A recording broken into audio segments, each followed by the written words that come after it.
घसरले, टायर फुटले, इंजिनलाही नुकसान होण्याची शक्यता. सोमवारी सकाळी कोचीहून मुंबईला येणारे एअर इंडियाचे विमान लँडिंग दरम्यान मुंबईत मुसळधार पावसामुळे धावपट्टीवर घसरले.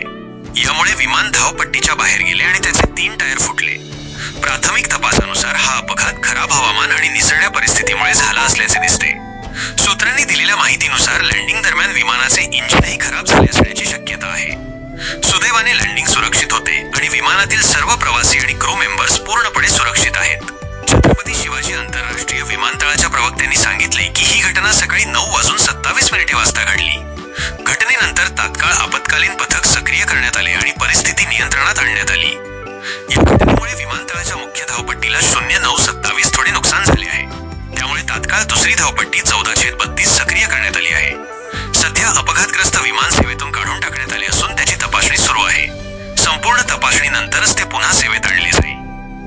चीनी बनावटीच्या फायटर जेटच्या अपघातात 25 ठार. बांगलादेशमधील भीषण दुर्घटना. बांगलादेशची राजधानी ढाका येथे सोमवारी एअरफोर्सचे एक FT-7 BGI प्रकारचे फायटर जेट एका शाळेवर कोसळले. हे चीनी बनावटीचे विमान होते. या भीषण अपघातात आतापर्यंत 25 जणांचा मृत्यू झाला आहे, ज्यात बहुतांश शाळकरी मुले आहेत. तसेच 150 जण जखमी झाले आहेत. दुर्घटनेत वैमानिकाचाही मृत्यू झाला. बांगलादेशने आपली हवाई सुरक्षा मजबूत करण्यासाठी चीनकडून FT-7 BGI विमान विकत घेतली होती. ही चेंगडू एअरक्राफ्ट कॉर्पोरेशन चीनने निर्मित केली आहेत. हे कोसळलेले विमान F-7 विमानाचे अत्याधुनिक व्हर्जन होते. बांगलादेशने 2022 साली चीनकडून 36 FT-7 BGI विमाने विकत घेतली होती. जगभरात चीनी बनावटीच्या शस्त्रास्त्रांची विश्वासार्हता कमी होण्याची ही पहिलीच वेळ नाही. रत्नागिरीत CIO तर्फे उर्दू शाळेत वृक्षारोपण कार्यक्रम. कोकणनगर येथील उर्दू शाळेत CIO council for Indian overseas Ratnagiri शाखेतर्फे उत्साहात वृक्षारोपण कार्यक्रम पार पडला. या कार्यक्रमात शाळेतील 200 विद्यार्थी आणि 8 शिक्षकांनी सक्रिय सहभाग घेतला.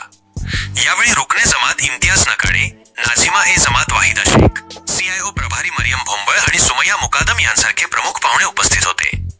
कार्यक्रमाची सुरुवात मुलांना झाडांचे वाटप करून झाली. CIOच्या विद्यार्थ्यांनी कुराण पठण, प्रतिज्ञा आणि कापलेल्या झाडाची आत्मकथा सादर केली, तर शाळेतील विद्यार्थ्यांनी हमद, कुराण पठण, भाषणे आणि ॲक्शन सॉन्ग सादर केले.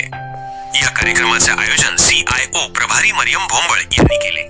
निसर्गाचे महत्त्व आणि पर्यावरणाचे संवर्धन याबद्दल जागरूकता निर्माण करण्याच्या उद्देशाने हा उपक्रम राबवण्यात आला. रत्नागिरी शहरातील रस्त्यांची त्वरित दुरुस्ती करा. राष्ट्रवादी काँग्रेस शरदचंद्र पवार पक्षाची मागणी. रत्नागिरी शहरातील अंतर्गत डांबरी रस्त्यांची दुरवस्था झाली असून यामुळे नागरिकांना मानसिक, शारीरिक आणि आर्थिक त्रास होत आहे. या पार्श्वभूमीवर आगामी सणासुदीच्या काळात तातडीने रस्त्यांची डागडुजी करण्याची मागणी राष्ट्रवादी काँग्रेस शरदचंद्र पवार पक्ष रत्नागिरीने रत्नागिरी नगर परिषदेच्या मुख्याधिकारी यांना निवेदन देऊन केली आहे. यावेळी माजी नगराध्यक्ष मिलिंद केर, शहराध्यक्ष निलेश भोसले